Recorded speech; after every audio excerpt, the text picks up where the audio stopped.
Welcome to the Keeping You On Stage podcast. Join us as we dive into the vibrant world of dance, sharing our insights and experiences while spotlighting the incredible talents within our community. Each episode features engaging conversations with guests who bring their unique expertise and stories to the table, enriching our understanding of this beautiful art form. Our motto, Keeping You On Stage, drives our mission to celebrate and uplift dancers of all backgrounds. Whether you're a beginner, a seasoned performer, or a passionate enthusiast, this podcast is your backstage pass into the dance world. Tune in and let's keep the spotlight shining bright.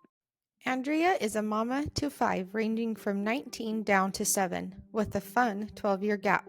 Her husband Tim is the owner of Dual Creek Woodworks, and she has been married for 20 years. They have had the highest of highs and lowest of lows, but together they have been able to endure it all. They feel like they are tired, bruised, and battered, but still standing and still moving forward in faith. They also have a dog named Molly, who is a Cavapoo that they bred once. And she swears she will never do it again. Andrea met her husband running at Sugar House Park of all places. They trained together and ran in races and truly saw each other at their worst. Today, she still loves to run, do triathlons, and started getting into trail and ultra running as of late. Andrea had plans to do a half iron this year, but with injuries, had to decide not to do it. But next year, for sure. She is originally from Peru and was adopted when she was just a baby. Her family was asked by the church to go and live in Peru during the construction of the Lima, Peru temple. At first, they said no, but both parents had a dream of her at different ages and knew they needed to go. Andrea loves to remind her parents that they came back with the best souvenir, her. Andrea was very sick and malnourished when they got her. The doctor said, if you want this baby to live, then you have to get her out of this hospital. They took her home at 2 weeks, but wasn't officially adopted until around 6 months old. She lived in Peru for a while and then lived in Ecuador before they came back to the US. She was about 3 years old. Her oldest is currently serving in Peru as well, and that's a whole other story, but another tender mercy for sure. She recently started up DC Studios in Centerville, Utah. She loves seeing dancers come in and use the studio on their free dance night, as well as dancers and instructors reserving it throughout the week. They have been able to bring in some pretty great instructors as well to offer classes for anyone in the community to join. She saw a need for added studio space in our area and made it happen. She has enjoyed bringing this space to life and can't wait to bring more classes and instructors to our area, one dancer at a time. She likes to say, we're not a dance studio, but we're a studio where you can dance. Welcome, Andrea. We're going to start with your background. You were adopted at a young age as like a baby. How did that shape who you are today? Well, I think for me, I was very blessed in a way that I never felt a lack of or different or, of everybody else in my family. Okay. And so that is probably the most important thing that I was able to experience. I know that always isn't for everybody. But that was my growing up situation. I'm from Lima. My family is all American, so they're all Caucasian and white. And so anyways, I think I've always known I don't remember ever being told, but it's something that I always knew. Yeah. And I've always used it as an opportunity, I think, just to share and talk about. And I mean, it's always been just like what you guys are asking. It's always been something that has been interesting. Especially from the child's point of view. Did you ever feel like growing up in a Caucasian family, did you ever feel like, oh my gosh, like I don't belong or I'm different? You know what I mean? Yeah. So, I obviously I knew I was different, but the love was still the same. But my parents, I think they experienced it more on their end than I ever did. And so for that, I think maybe they probably shielded me from some things. I know there was times, like especially in elementary school, there was times where my mom went and had meetings with some teachers. I didn't really understand it at the time, but I think there was times where they felt that there was maybe some discrimination or something like that towards me. I never felt it. And maybe it's just, I was just naive. I don't know. But I will say growing up, and like I said, like I don't speak Spanish, right? I actually, it's crazy, but my dad passed away a couple years ago and we found this video and it was us in Peru and I'm speaking Spanish and I was just little. Really? And so I originally did speak Spanish, but with the English, my mom only spoke English but they spoke Spanish to me, in Peru. And so I eventually stopped speaking because it was just hard. And so at that point, they took me to the doctor, and the doctor there in Peru was saying, like, well, since you're moving to the US, you really should just speak whatever language you're going to speak. And so that's why I don't speak Spanish. But it's been interesting growing up because obviously people assume I speak Spanish. Yeah. And that's fine. And it's always funny because they would speak to me in Spanish and then my dad would answer, right, in Spanish. And nothing's changed because now that I'm married, people speak to me in Spanish and my husband answers in Spanish. But so I would experience those things, from time to time. Um, but then when I was in college, I think was when I started to feel some, I don't know if discrimination is a word for it, but it was interesting because it was more from people of color telling me, you're whitewashed, and because I wouldn't speak the language or because I was doing things that are white, like, and so that was really interesting for me. And that actually opened up my eyes more than anything in college. And it got to a point where I had to stand up and say, like, hey, this isn't okay. Yeah. Like I understand that we, people of color, have some hard history for sure. Yeah. But there's also some things where we have to be careful on how we continue that. Are we going to hold on to that? Are we going to move on from that? And I had to be the one person of color saying, that's not what I'm going to do. I'm not going to hold on to that, and it was hard because I would have them tell me, well, there's a reason why you sat in the back of the class. And I'd be like, no, the reason why was, if I always got to choose where I sat. And just things like that. But no, and in fact, all growing up, it was the funnest. My cousins lived across the street from us. And so my cousin, we still to this day always joke when we're together. Like, don't we look the same? And so yeah. And I just use it as an opportunity. It really is an opportunity to share. My nephews, they would always ask, and I feel like it always came around the same age, about 5, where they would question, hey, how come Aunt Andrea doesn't look like you, to their dad or whatever. And it was just an opportunity. And I think I've been blessed with the opportunity to share that experience. I love that. And that he's recognized that and that you're open to share it. Yeah, I just feel like we experience things so that we can share them. Because that's how we learn from each other. Exactly. Yes. So yes. I love that. It's funny. So my little boy, Johnny, people that don't know that he's adopted, they say, he looks much like you.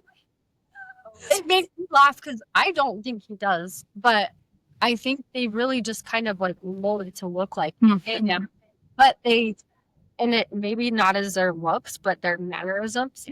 And I totally think that they like, because your kids just like have your same mannerisms that you have, the way that you like move your body or the way that you move your hands and the way that he like dances and stuff. I'm like, that's how we do things, and so he just is, it's so cool to see how adopted children just kind of just like mold into that family that they've come into. Yeah. It's neat. Well, and I remember in high school, somebody finally asked me, and I don't know how long it took for them to get the courage to ask me, but they were like, so is that your mom or was your dad married before? Because they're like, you look like your dad, but not your mom.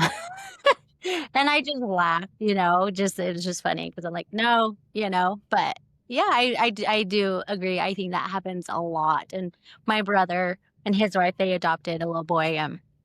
I always thought the same thing. Like he reminded me so much of my brother and looked like my brother. But then also I have met his birth family, and he has many siblings, and he is exactly the same as them. Like they are just quirky and silly, and he's just like them, so cheeky, like is what my husband says. And he's just like that. So I don't know, like I just like to think of it as whenever people ask me about adoption and things like that, and that's what they always ask, how was the experience, was it bad? And I no, actually it was absolutely amazing, and it still is. It's so cool that he has like our family, but then also these other, Just more love. adoption is so amazing. Did you ever feel um did you ever go through like the learning period of like, because that's what you read in books, coming from my own, like as a parent adopting a child, all of the books that you have to read and all the things that you have to study or talk about just the child going through a mourning period, basically of like mourning, or even if they were adopted as a baby, like as an infant, they still eventually will go through a little bit of a mourning period. Like, I'm not with the family that I was, like my biological. Yeah. So I do. I know. I've heard that about people who are adopted and that they feel a sense of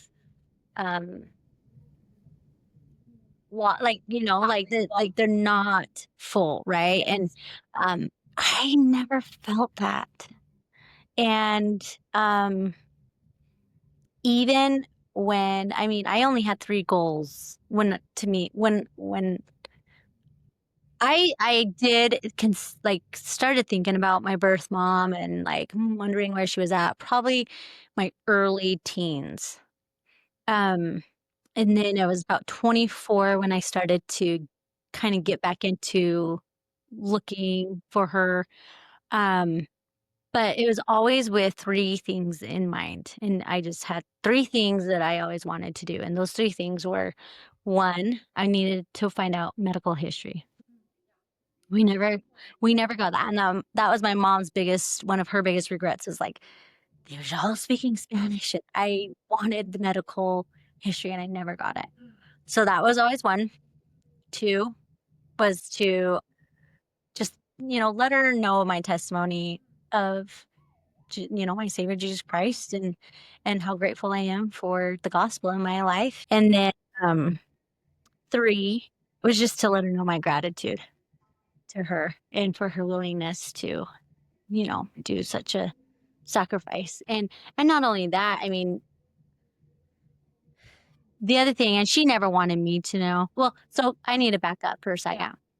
Now that you guys really want to know all this stuff, first of all, my birth mom's family, nobody knows about me. And so when my birth mom became pregnant, it was a big deal. She knew she would be disowned if they knew she was pregnant. So she left during that time. And I just think, ugh, I can't imagine going through something like that with all the body changes and all the hormone changes and all the things without family. And the other thing is that she was raped. So it's not like it was something, that she had no choice over as well. And for her to, so there's a couple of things. For her to choose to even continue to carry. For her to, so in Peru, during this time, you can sign whether or not your baby is going to be like known as a person or not. So, and then she did what she did, So I just think so highly of her in that regard. So, it's a crazy way of how I actually ended up finding her. And I was able to meet her eventually. And it was crazy because she actually lives here, like in the US and in Idaho. But it all stemmed from when I was 24. I started thinking about it. And I was like, oh, well, does South America have the white pages? Like we have the white pages here. So I don't speak Spanish. So I'm like inviting my friend over who speaks Spanish. Hey, can you help me? Like, can we just like look up? And I've always had my adoption papers. And so we did, and we found her name, and it was very specific. Like there's not like a bunch of this specific name. So it was like there's only one. And your parents never met her? No. Okay. No. Like when they got you? Yeah. And so anyways, so I found that, and I found her number, and we called. And this was the time where you had like calling cards, Skype was like new, right? And so those things cost money at the time. So anyways, we called, and it was a lady answered the phone, and I didn't know what, I just knew I would say, I just want to thank, her name is Betty. Betty for something she did 24 years ago, knowing or thinking that if it really was Betty, she would know what I was talking about. And anyways, so I'm talking to this lady, and I said, oh, I'm just glad we just want to thank Betty for something she did 24 years ago. And she starts to cry. And she says, Betty's not here, but she will be tomorrow. Call back tomorrow. So then we call back the next day. Oh, no, I'm sorry. She said, call back on Friday. And so we waited a couple days, and we called on Friday, and it was her again. And she just said, I'm sorry, Betty's not here. But then she at least gave a little bit more explanation. She said, I'm Betty's sister. I'm the only one that knows about, me. And just so you know, it hurt her so bad, to do what she did. But she's not here, but she'll be here. Call back on this day. And so I was thinking like, okay, well, maybe she's like a live-in maid, which is very normal for them to be living in and stuff like that. So maybe that's why she was waiting till Friday. So she like told us to wait again, like, oh, come back on Friday. And so we I think we did. There's two stories to this thing, so I'm hoping I'm making this right. But we called, and it was her again, and it wasn't Betty. And she said, I'm so sorry. Call back tomorrow. She'll be here tomorrow. Or just give me your phone number. And then I started to think like, maybe this is either Betty and she just really doesn't want to open that can of worms, which is fine by me. Or like, I don't know, but I don't want to give them my phone number. So we'll call back. So I said, no, we'll call back. We never called back. So 6 years later, I'm thinking about this whole thing again. And so we decide to call. And it was the same thing. We talked to the sister because we knew who to ask for this time, And we're talking to the sister, and same thing. She's not here. She'll be here on this day. Call back. So we did it. Called back. Oh, no. When we first called, she said, you never called back. That's what she said, first of all. She said, you never called back. And I'm like, oh, yeah, sorry, but we're calling back now, And so anyway, she's like, well, she's not here, but she'll be here on this date. Call back. We're like, okay, here we go again. So we did it again. Same thing happened that night. She said, I'm sorry, she'll be here this day. Please call back. We call back on that day. No answer. So then I was just like, okay, Tim, like she clearly, I don't want to make this hard, like on her family. Obviously, nobody knows about me. So maybe we just need to just let this one go, and that's okay. And, so we did, we let it go. And then a couple days later, it was a Sunday, and I just had this feeling again, like just this thought about it again. And I'm like, I have tried so many times. And so I just said a prayer and I just said, Heavenly Father, like, I'm done. And if I'm supposed to, then let me like talk to her, because I don't want to keep doing this, and I don't want to make things hard on her and blah, blah.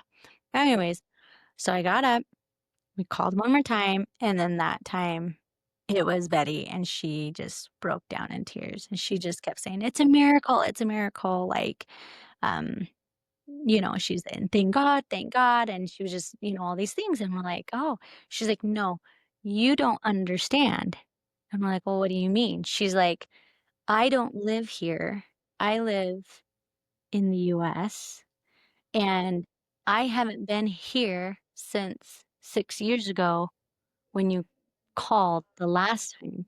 She's like, and you never called back.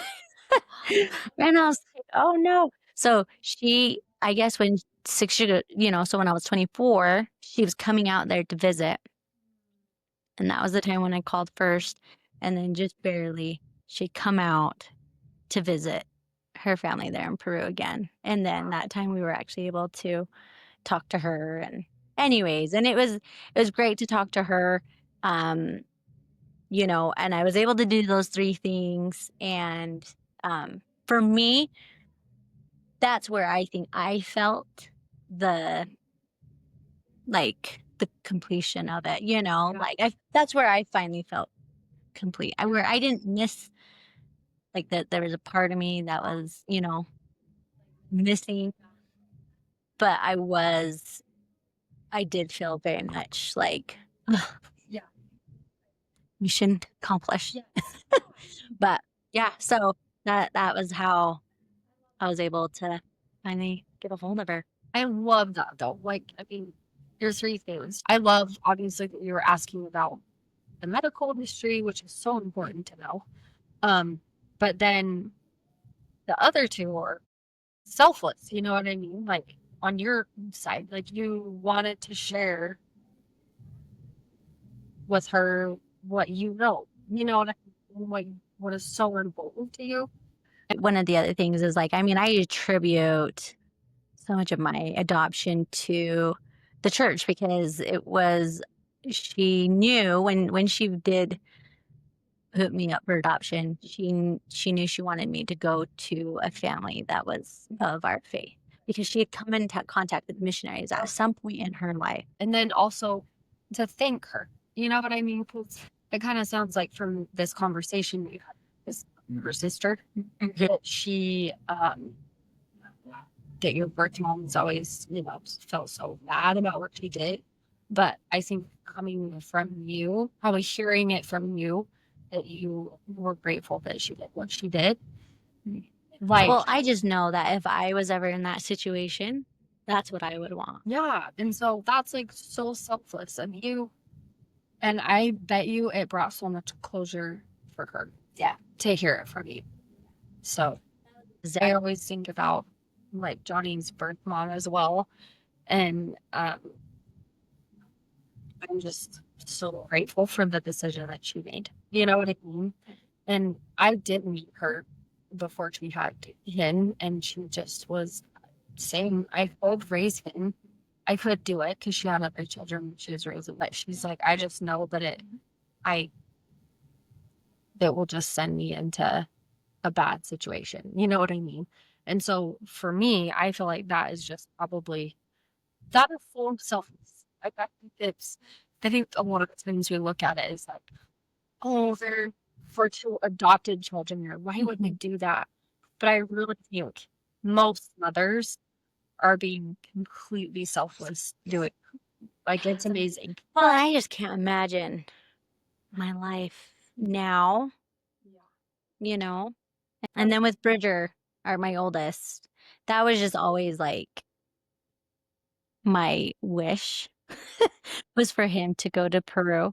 But I honestly, I didn't think he was going to, because he like literally failed the Spanish like quiz thing that they have the missionaries do ahead of time. He's like, yeah, I got like 1 out of 10. I was like, Bridger, they are not going to have you go to foreign language, like, and he just hurried and did it because he was in a hurry and had to go meet with somebody, and he's like, I did it, anyways. And I was so mad, when you're filling out the portal stuff for the missionary, I was just like, do I put in there, like, and my husband's like, no, where he's gonna go wherever the Lord wants him to go.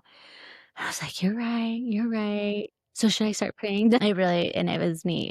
And actually, you should go watch that video. It's just like there's more to the story. Like I've said, like I've used my story as an opportunity to share, and it's like, wow, that's a really different story, and it's great, and it's crazy. I don't know where it's gonna lead, but my dad. So my dad served a mission in Lima when back in the 70s, right? And yeah. And then 15 years later, right? When they were asked, my dad worked for the church, and then when they were asked, he was like, my mom had 5 kids.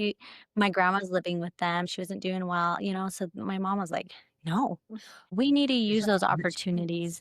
And sure, can we ask those things in a way that might be more sensitive? Sure, yeah. But we shouldn't let it stop us from asking those questions. If anything, I feel like our country needs to be able to come together and ask these questions, not be so scared of asking or talking to or this and that, because they might offend somebody. Yeah. And it's so sad that we're getting to that point.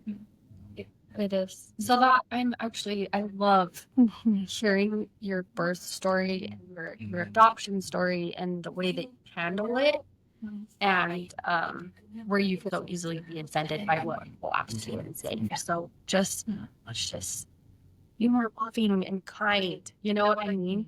Well, and it kind of giving and accepting it. Yeah. it kind of sounds like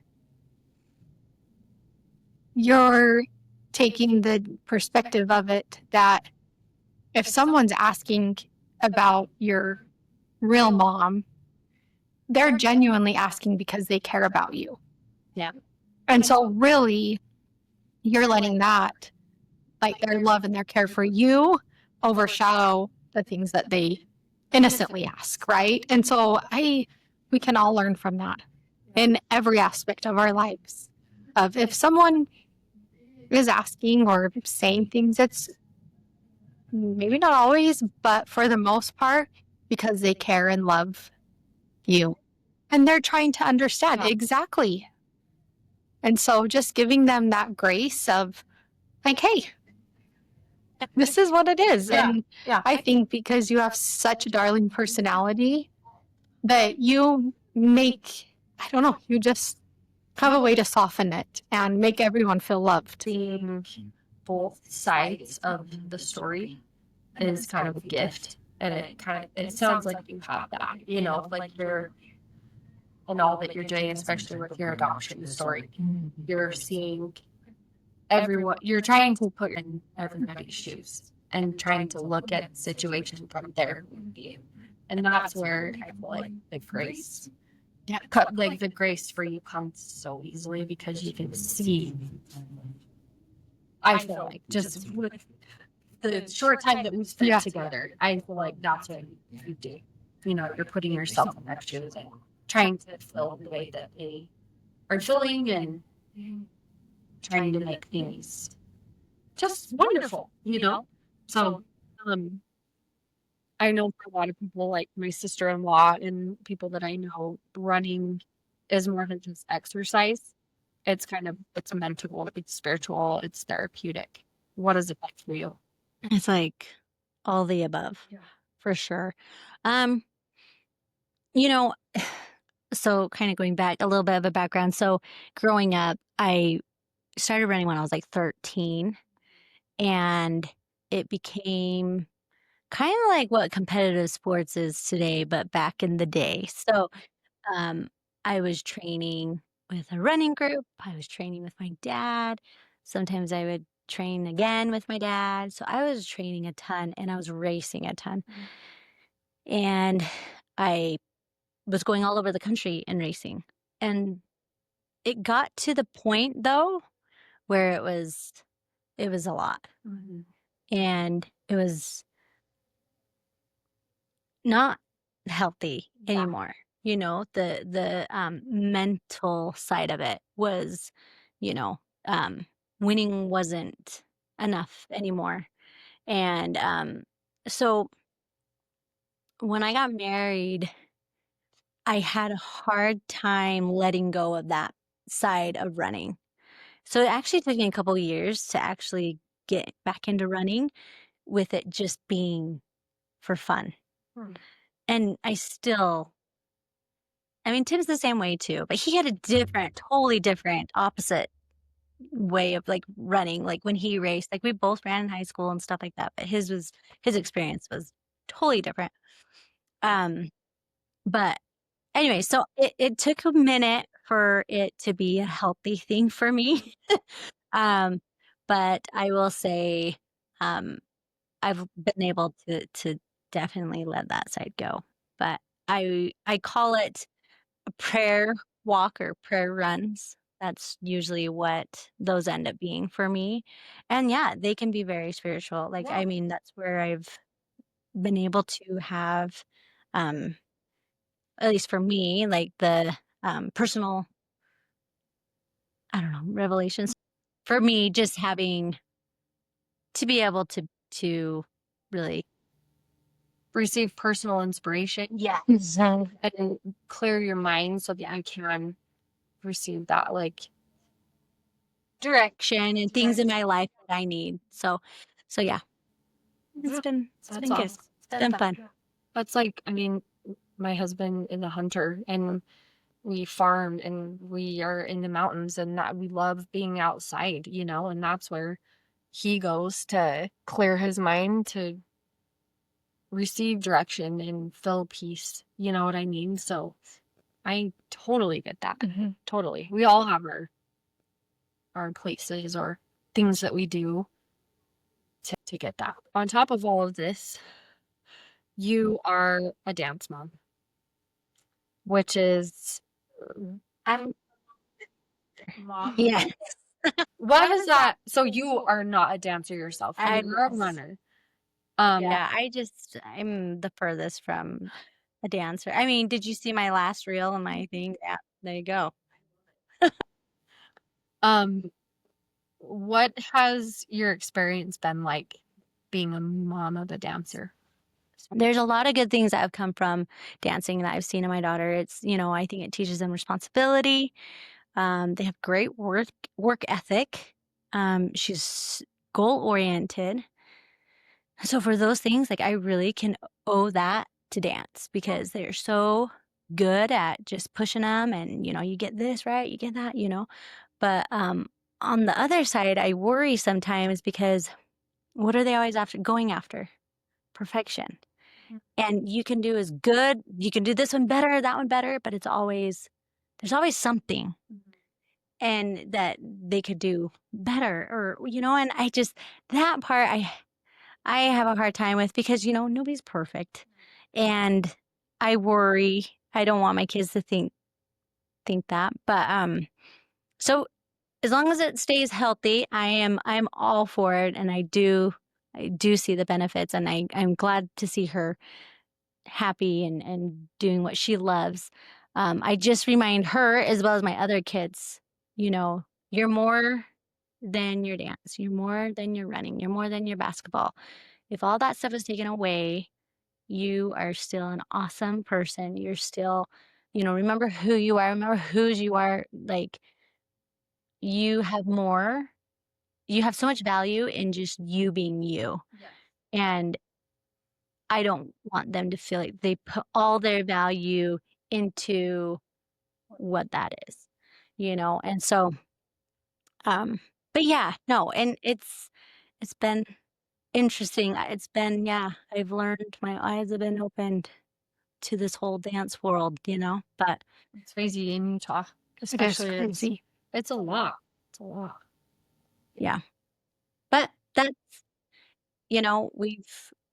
and maybe it's because I don't have the background of a dancer as a dancer, but I think that's what's opened up my mind a little bit more to reaching out and finding additional instructors and things for her. But then I'm like, well, if I'm doing this for her and I can see the benefits, why aren't we offering this to other people? Like, I mean, yeah, she's at a great place. She's at a great studio. But yeah. Which kind of leads us into your DC studio. How did that start? Just tell us about how. Yeah. So when my husband, we are Dual Creek Woodworks, and we were getting into this new space, and it was in Centerville, which is where we live. And there's this room upstairs, and it was just like a junk room. Like, it had sheet metal in there, and just, it was grungy, it was gross and dirty. And I immediately was like, oh, this could be used for the girls to practice dance in. And I immediately called one of the instructors that Sunny goes to, and I told her about it. Hey, what do you think about this? I showed her a video. I said, this looks really gross and ugly. I mean, the video was like full of all this metal and piping and this and that. And I'm showing her this video, and I'm saying, what do you think about this? Do you think we could do that and make it a studio? And she was like, yeah. And so I was like, okay. So we had to kind of get our bearings, with the new place and get him set up and everything else. And then finally, it was still being used, but not, I hadn't done like all this stuff to it yet at that point. And so anyways, and then, it just from, I think, just from my daughter dancing and everything, and how we've come in contact with other choreographers and instructors, it just really kind of opened a door, like, hey, would you want to come here? I could get you girls if you wanted to come and teach, and it just more and more. And then it started to be where people were bringing their instructors to our space. Because this is another thing, is that, I mean, I feel like in northern Utah, it's like super competitive, right? And the studios, I mean, you have some pretty great studios up there as well. And I was finding out, like, talking to other moms who could go to other studios, it was hard to get into their studio because they're already in session, right? They needed their own space for their own classes. And so it was hard to get the space. Sometimes some of the costs I had heard of, I was like, wow, that's a lot to rent for a half hour, and so that's kind of where I was like, there's a need here, and let's see what we can do. And it's just kind of, I feel like, just kind of snowballed. Dancers are coming in and renting it. Are you just doing it for free, or are you renting it out? So we do have the free dance nights. And that was like my number one thing I wanted to put out there first. When I first like actually opened it up, that was the first thing I wanted to do, was like, hey, we are going to do free dance nights. I'm going to see if I can do it every week, but at least a couple times a month. Mm-hmm. And the reason behind the free dance night is because dance is expensive. So expensive. And I don't like that things are always if you have money and if you don't have money and things like that. And so I was like, you know what? This is one night. We can open it up and anybody can sign up. It doesn't matter. They were from my studio. In fact, when I put that out there, it was such a mess. Talk about rolling something out and you don't have a clue what you're doing. So I put it out there and I didn't even want to text my friends. I didn't text anybody because I didn't want it just to fill up with just the people that I know. I wanted it to be, I want people who need this and who want this to use it. Mm-hmm. So anyways, I put it out there and I created a Google sheet and I told my husband, I said, I think it's, I was all excited about it. I was like, this is going to be great. I really think a lot of people are going to use it. People are excited about it. At least people I've talked to, and I said, Tim, it's not going to be a problem. Not going to be a problem. We're going to fill this right up. Like 20 minutes into it, after I opened it up, I was like, nobody signed up. Okay. Then it's like an hour. I was like, nobody signed up. Okay. And then finally, like after like 2 hours, I look at my email and there's like all these requests like in my thing. And I was like, oh my gosh, it was never totally public for people to actually put in their information. And so then, I had to say, okay, sorry, now go, but that was a learning curve. But we were able to do that and we filled it right up. I think the thing is now it's just, with studios being in session, it's definitely hard to get it during the week. But so that's what we do on the free dance night. Anybody can sign up. Doesn't matter what studio you go to. There's half-hour slots and you can sign up, put your name in there and just come and dance. And there's other ways. If those nights don't work for you, then yes, you can, people just DM me and we figure out a time and they, just use it.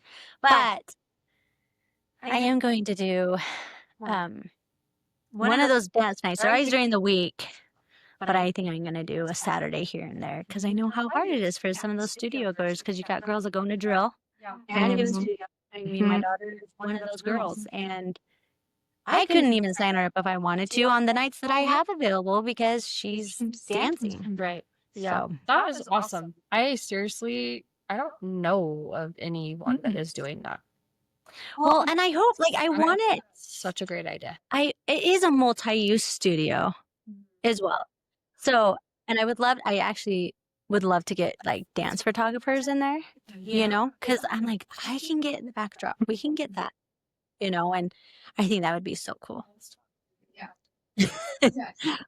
But, and I've had other people just come in and reach out, maybe for their small business. I've had some people that like, hey, I do this. Could I maybe rent out your space for this? I'm like, yeah, totally. And just things like that, people need it for winter training and things like that, which is, it's just fun. It's fun, but I've loved seeing more and more people use it. And I feel like now that the word is kind of getting out, it's almost like people, I feel like it's almost kind of like a secret, like a hidden secret of this place in Centerville you can go to, but anyways, it's fun and it's awesome because I've had some pretty great instructors coming in to our place. Erica Williams, she's done turns class, and let's see, we've had Bella King. She does,